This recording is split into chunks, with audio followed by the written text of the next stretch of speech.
All right, so we are back with figuring out how to find the area of polygons. I have a hexagon and an octagon that I want to show you a couple different ways to find the area of these two types of shapes. So a regular hexagon, which is what we have here as best as I could draw it, is where all the sides and all the angles are equivalent. So this side and this side and this and this and this and this all are exactly the same measurement, as well as the angles within there as well. So we can have irregular hexagons that have different length, sides, and different angles, but we're going to be looking at regular hexagons where all the sides and angles are equivalent. So in this first hexagon that we have, we can see that the side length measurement is 10, and the height from one edge to the center of the hexagon is 8. Okay, so we have formulas for finding the area for hexagons and octagons, but I want you to be able to break these up into shapes that you already know, because I don't want you to have to memorize 700 different formulas. You already know how to find the area of triangles and rectangles and squares and polygons, or quadrilaterals and trapezoids. So we're going to use those formulas that we already know in order to be able to figure out how to find the area of this regular hexagon. So what I would like to do is take and break this hexagon into some shapes that we know. So I'm going to move these little dotted lines over here so you can see that I'm going to take this hexagon and break it into triangles. Okay, so let's finish doing that. We've got triangle there on the bottom, and we're going to take and break this up to another triangle here up on the top. And you can see my drawing isn't perfect.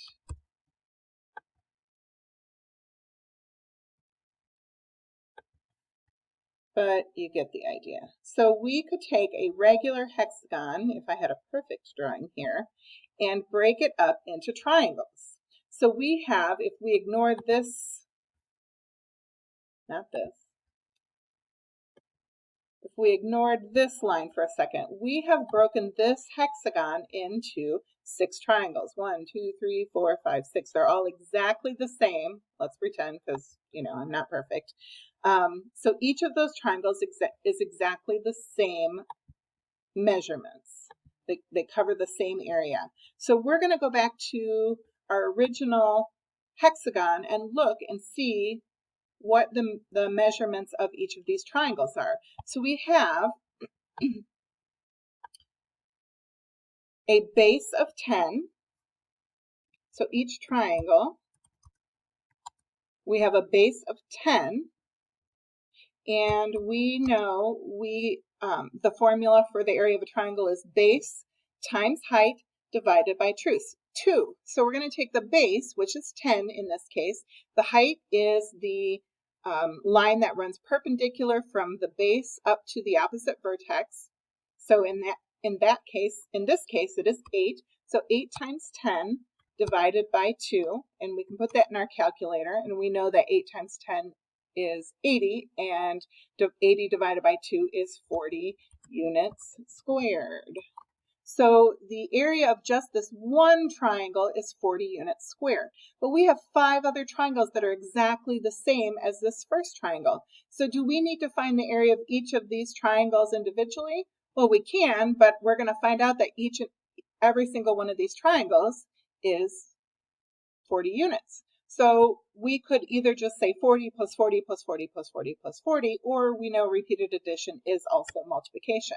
So to find the area of the hexagon, we can take our 40 of this, which is the area of this triangle, and multiply that by 6 in order to find that, make sure I'm doing my math right here, 240 units squared, hard to do math and type at the same time, is going to be the area of the entire hexagon. So that's one way to find the area of a hexagon. Another way to find an area of a hexagon, and I'm going to take this whole hexagon and scoot it over since my head is in the way. Another way to find the area of a hexagon, I took the exact same hexagon and I made a copy of it over here, is we can take and break this hexagon into, we can decompose it into a rectangle and two triangles. Oh, pretty cool. So we can figure out the area of this rectangle and then figure out the area of this triangle, and this triangle is exactly the same as this triangle. Since it is a regular hexagon, we know that all the measurements are going to be the same. So we can do that and figure out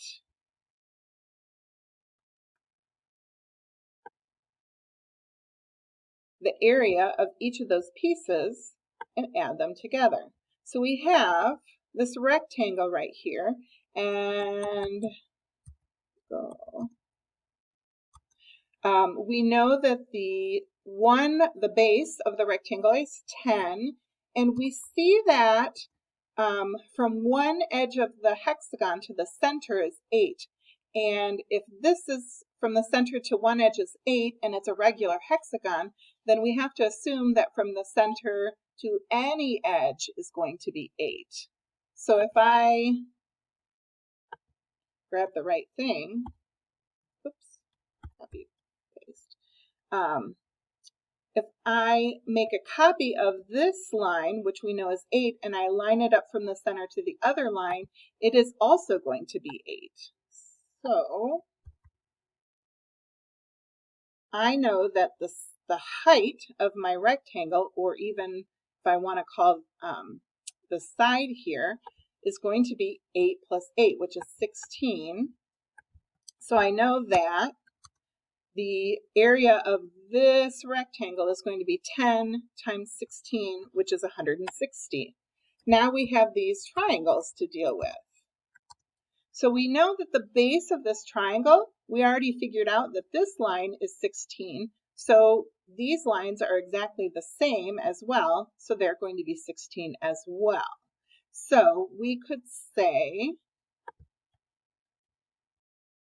go back here, we could say that this base of this triangle here is 16, and put that in here, and we're going to multiply it by the height. Well, how do we figure out what the height of this triangle is? We want to know, what is the height? This line right here over to this line, assuming my computer does what I want it to do. Didn't quite, but you get the idea. We want to know what is the height, the measurement from the base all the way to the opposite vertex. Well, that height is going to be half, because this is a regular hexagon, half of the, so we would be taking half of the distance from the center of the regular hexagon to the vertex. Now, we don't know the measurement of this line right here from the vertex to the center of the regular hexagon.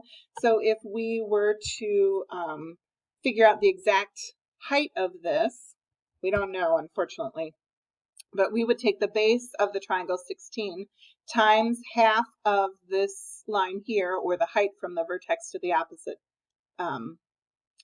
edge, and then divide that by 2, whoops, to figure out the area of the triangle. Once we figure out the area of the triangle, we have 2 of them, so we would multiply that by 2 and then add it to the rectangle. So unfortunately, we don't have all the information we need on this regular hexagon to be able to figure out the area. So this would be the better option for figuring out the area of this shape, but just know that this is an option as well. So let's take a look at an octagon. How can we figure out the area of an octagon? Well, we can do what we did before with our hexagon and break our octagon up into triangles, just like we did. But because there are 8 sides instead of 6 triangles, we're going to have, oh, you guessed it, 8 triangles. If I can get on my little dotted lines over here. Maybe it would have been better to use my cursor. Yep, that was easier. Okay, so now we have 8 triangles. If you just, come on, cursor. If you ignore this height dotted line, we've got 8 triangles here. So let's figure out the area of one of the triangles so that we can figure out the area of the octagon. So the triangles, the base, as we can see here on the edge, is 6. And the height, which you can see here, is labeled 9. And then, of course, the area is always base times height divided by 2. So the area of this triangle is going to be 9 times 6, or 6 times 9, which is 54. Divide that by 2, which is going to be 27 units squared. So the octagon is this 27 units squared times the 8 triangles that you see here, because we just figured out what the area of this one small triangle is, and all of these other 7 triangles are exactly the same area. So we just need to take 27 times 8, which is going to be 216 units squared for the area of this octagon.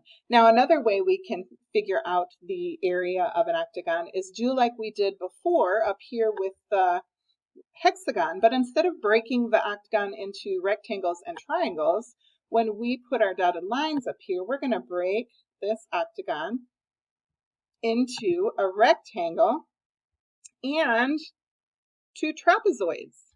So we'll have to remember our newly learned area formula for a trapezoid in order to figure out the area here. So the rectangle